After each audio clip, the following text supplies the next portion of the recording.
No series about who rules America can leave out Wall Street's financial clout.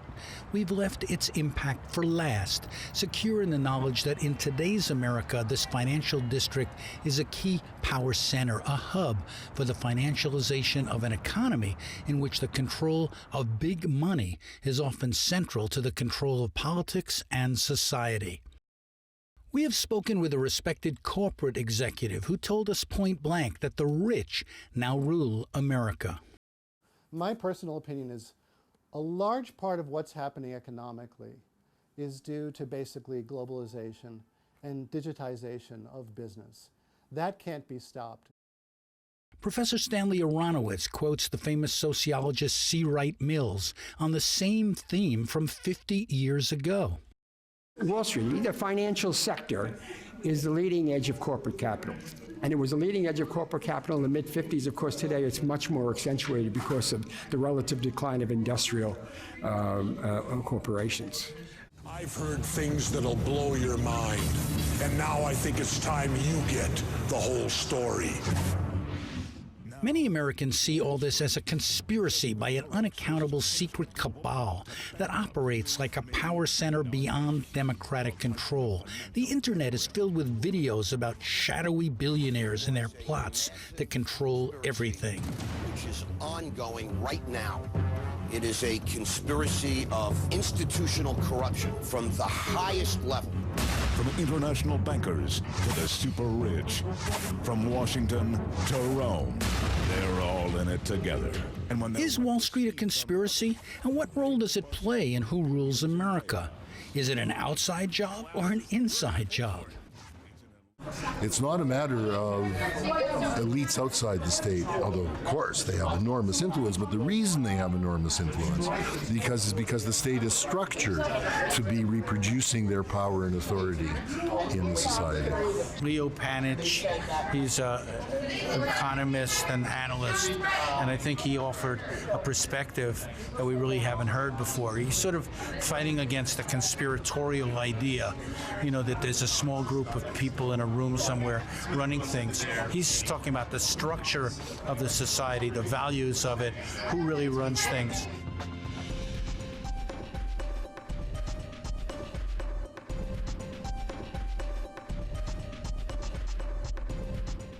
Wall Street is not only a place, it's an industry with thousands of interconnected firms that call themselves a financial services industry. But they are much more than that. They are deeply involved with how our country is run, says Robert Weissman, the head of the public interest group, Public Citizen. Well, you can't understand what's happened in the country in the last 30 years in terms of economic policy and really the way the country's evolved politically without understanding how Wall Street has grown in power. It's grown in economic power and it's grown in political power, and that's been synergistic. They use their political power to wipe out a whole range of regulations that control them. In the past, investors would buy stocks in real companies and industries that generated jobs, provided services, or created products of value. Those days are gone. They became a bigger and bigger portion of the economy. Then we went from an economy of production, making things, to one based on consumption, buying and selling things. Consumers soon drove 70% of the economy as banks, private equity companies, and hedge funds grew in size. As they became a bigger portion of the economy, they were able to leverage more and more political power in a really horrible cycle for the functioning of democracy. And what that led us up to, of course, was the crash in 2008. So consumers went deeper and deeper into debt. And then bankers bought and sold debt while they changed the rules regulating their activities. A whole series of deregulatory moves that had been enabled by the political influence of Wall Street led to the actual functioning of the economy to be a disaster. Because as billionaire investor George Soros told me years ago, the capitalist economy is also inherently unstable and prone to bubbles and crashes. I've worked with the theory that financial markets are inherently unstable. And to prevent excesses, you need some kind of intervention, supervision, regulation. Unfortunately, the prevailing idea is that markets tend towards equilibrium. And so we work with a false concept of how financial markets operate. Well, we were told by someone, for example, that the beauty of globalization is that no one is in control. Well, there is a great advantage in that because controls have their own problems. In fact, markets are much more efficient than centralized controls. But it doesn't mean that there should be absolutely no control. And in fact, if you look at reality, ever since you've had capitalism and ever since you have had financial markets, you have had crises. And each time there was a crisis, there was something done to prevent a recurrence. The problem this time is the dramatic surge in debt. Look at this. These are charts showing the debt of the United States, page after page, illustrating how much money is owed. It's mind-boggling. It gets even more complicated when you start talking about new financial instruments like derivatives that have turned the industry into a global casino. Derivatives can also be used as insurance, betting that a loan will or won't default before a given date. They become the basis of a big betting system, like in a casino. Financial journalist Max Kaiser says just a handful of big financial firms now dominate the industry and the global economy. Without a doubt, there's J.P. Morgan, which is in bed with the Fed into the central banking system. Wall Street bets on future values and the performance of practically everything of value. So you've got Morgan, Goldman Sachs are the two primary players in this global financialized world. Soon, CEOs, financiers, and executives of a small number of investment banks and hedge funds became rich and powerful by controlling specialized high-stakes markets. They are connected to the central banking system, which is the Fed, the ECB. The Bank of International Settlements in Switzerland is kind of the central bank of the central banks. These are the folks that are keeping, their main purpose at this point is to keep interest rates as close to zero as possible, to make it as cheap as possible for people who are borrowing money to speculate, to be able to speculate freely without having to pay for the money that they're borrowing to speculate. Even if these financial markets are supposedly open to all, a relatively few traders, investors, and asset managers came to structure the markets to increase their own wealth and power. And if they ever make a bad bet, then they quickly move to cover their bad bets with austerity programs or some kind of bailout program or a quantitative easing program. A Swiss study by physicists on the ownership and control of stock exchanges in 48 countries examined 24,877 stocks and 106,141 shareholding entities. To their amazement, they found that just 10 companies were dominating all stock ownership. Here they are. When we talk about money and we talk about Wall Street, we have to ask this question: where does the money come from that's used in the speculation in our financial markets? This man knows, Barry James Dyke. He's an asset manager and he works with clients. So where does it come from? The money comes from people's savings, regular old savings, people's retirement funds, which is saving for retirement. But do the people who put their money into these accounts know how it's being invested or spent? They don't have a clue. It's only now, as a result of the financial crisis, that the public is learning slowly that the self-styled masters of the universe on Wall Street speculated on risky investments and created a crash. Graydon Carter, the editor of Vanity Fair, wrote, "It can fairly be said that the chain of catastrophic bets made over the past decade by a few hundred bankers may well turn out to be the greatest nonviolent crime against humanity in history. They brought the world's economy to its knees, lost tens of millions of people their jobs and their homes, and crashed the retirement plans of a generation. And they could drive an estimated 200 million people worldwide into dire poverty." In 2010, before Occupy Wall Street, labor unions were marching to protest Wall Street crimes.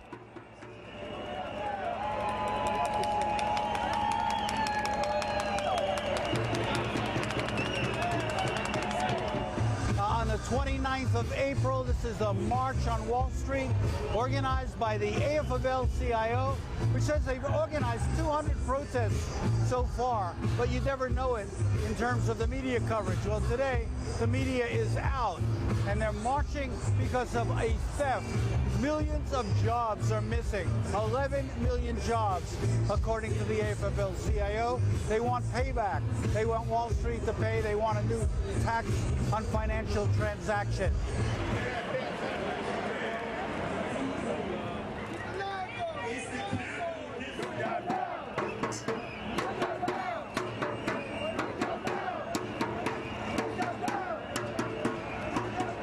We are trying to recover from a financial crisis that some people say is even worse than the Depression in the 1930s. And yet, reforms that have been proposed, very modest reforms, are being fought tooth and nail at the regulatory level by Wall Street firms and financiers. Do you think that they have a disproportionate power to influence Congress? There's no doubt about that. Not just the Congress, but state legislatures as well. Their strength, their power runs the entire gambit of the American political system.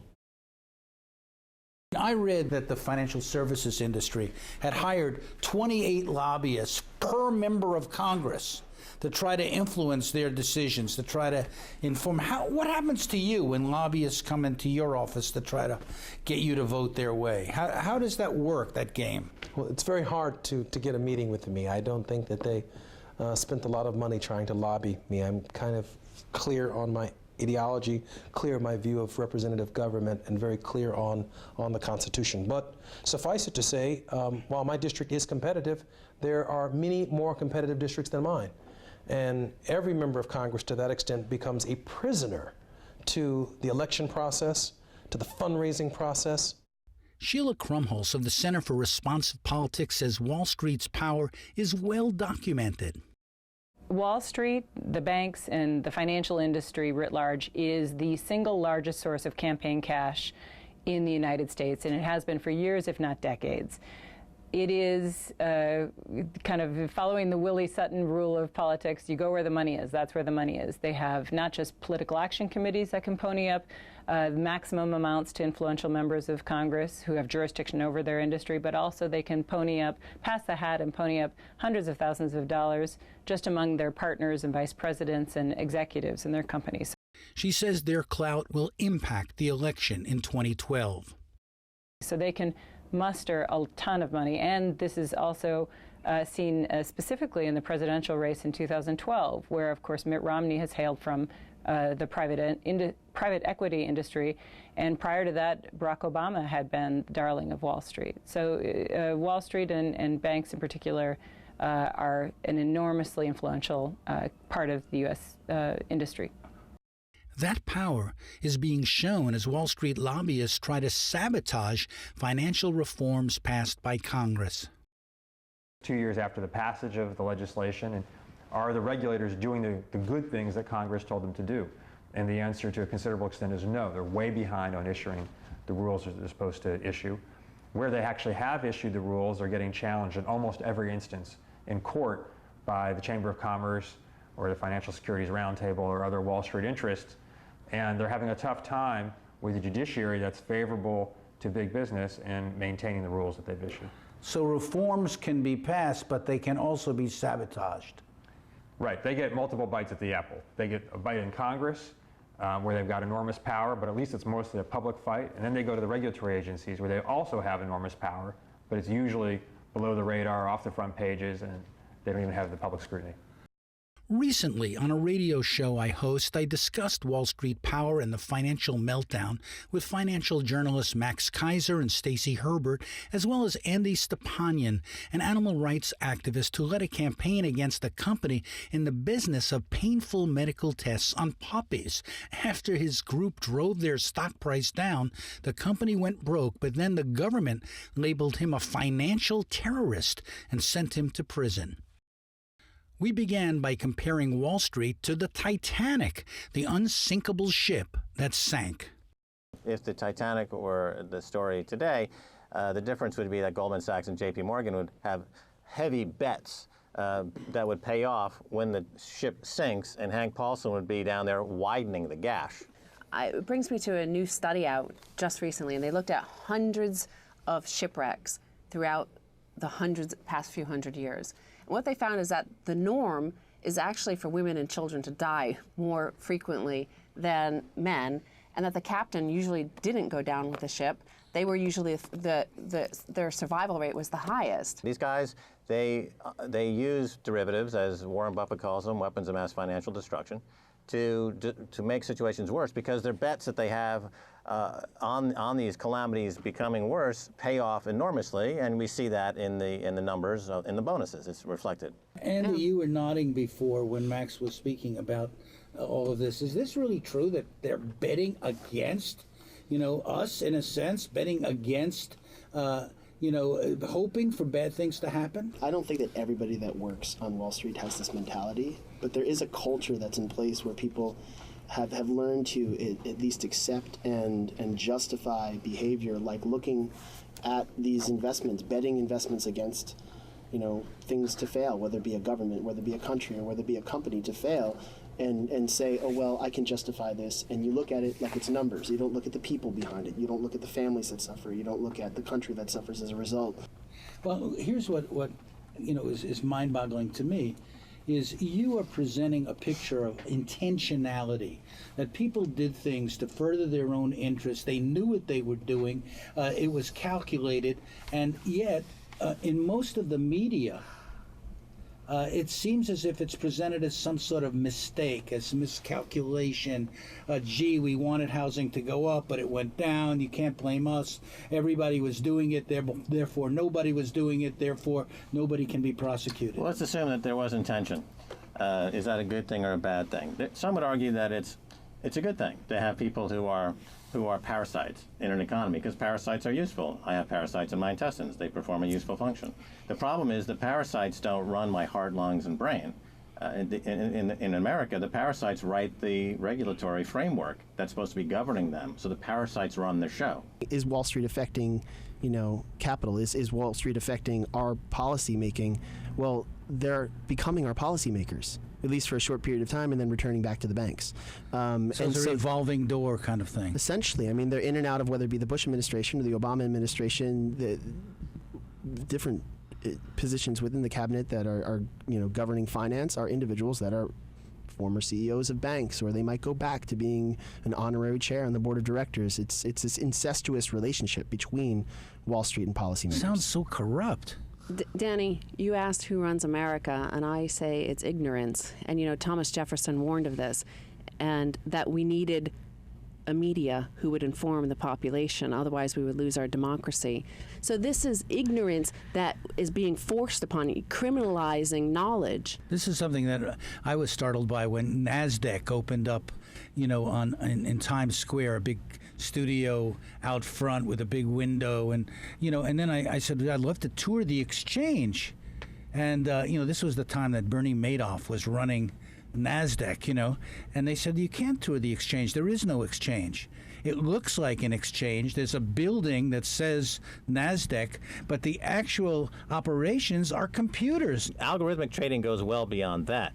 As you're alluding to, it's not about individuals who are taking any risks personally to make a market as part of a capitalist system. These are computers that have virtually unlimited credit, because the cost of credit is now zero, and the ability for a bank like JP Morgan with a $90 trillion balance sheet of derivatives, they can lend $1 trillion to a computer program to make a bet. If the bet doesn't work, then they get a federal bailout. If the bet works, then they get a bonus. So it's heads they win, tails we lose.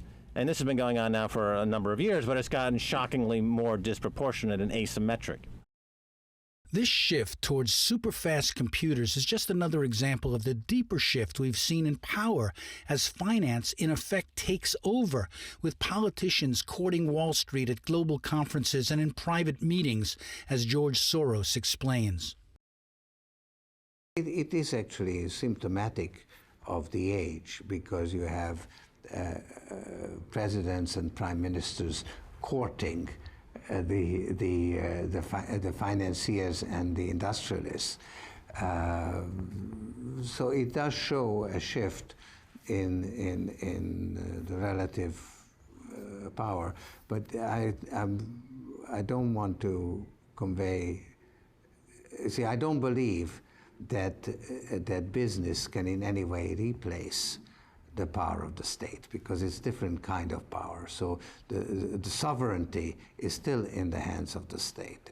Wall Street, it sounds like a conspiracy theory, but Wall Street controls everything, I mean, they're the major shareholders of all the major companies. Look at the BP oil spill. Who is the owner of BP oil spill? The biggest shareholder is JP Morgan. There's so much happening now, there's no stopping what's happening now. The system, everyone knows the system's broken, whether you're a 1%er or a 99%er, a Republican, a Democrat, anarchist, communist, capitalist. Everyone knows the system is broken. So now we need to fix it. We'll give the last word to a scholar with a longer view, American historian Eric Foner. I think what we face is a serious democracy deficit, not only in the United States, but in many other countries as well. I'm not quite ready to say a plutocracy determines everything that happens in the United States, but I think the democracy deficit arises from the fact that fundamental issues are now just off limits from democracy. It doesn't matter who is elected. The basic issues about finance, about deindustrialization, things like that are about globalization, about the loss of power of ordinary people over their own lives. That's not open to discussion. I don't care if it's Democrat, Republican, Obama, Romney. That's not part of what their debate is. Their debate is at the margins so that the fundamental issues facing ordinary people are not subject to democratic consideration. Government does not represent the ordinary people. Even though people elect the government does not respond at all to the needs and aspirations of ordinary people. In this series, we've investigated who rules America, examining the history of deep conflicts in this country going back to the American Revolution. We've dissected the power of the military, corporations, the media, and Wall Street. We have shown that these powerful forces often undermine democracy rather than strengthen it. There is a battle underway for the soul of America, for who rules America, that has put these deeper issues on the agenda. The question, is a fundamental transformation possible, or will special interests and the wealthiest Americans continue to dominate in a country that says it's the most dynamic democracy on earth? The belief in our democracy is almost an article of religious faith, even though there's a separation of church and state. Perhaps that's why the views you've heard in this series are rejected by the establishment, rejected by academia, rejected by the press. They believe only the people have power if anyone does. But opinion leaders don't look into it. They don't focus on interests, they focus on ideologies, on personalities, not institutions. The idea of a power elite is an anathema to them, because if people believed it, that might spur dissatisfaction and dissent. In the age of the internet and global television, you can't stop people from being exposed to counter-narratives to official myths. These issues are debatable, of course, but most political coverage doesn't debate other ways of looking at the world. It relies on the usual pundits recycling conventional wisdom. They don't ask who rules America.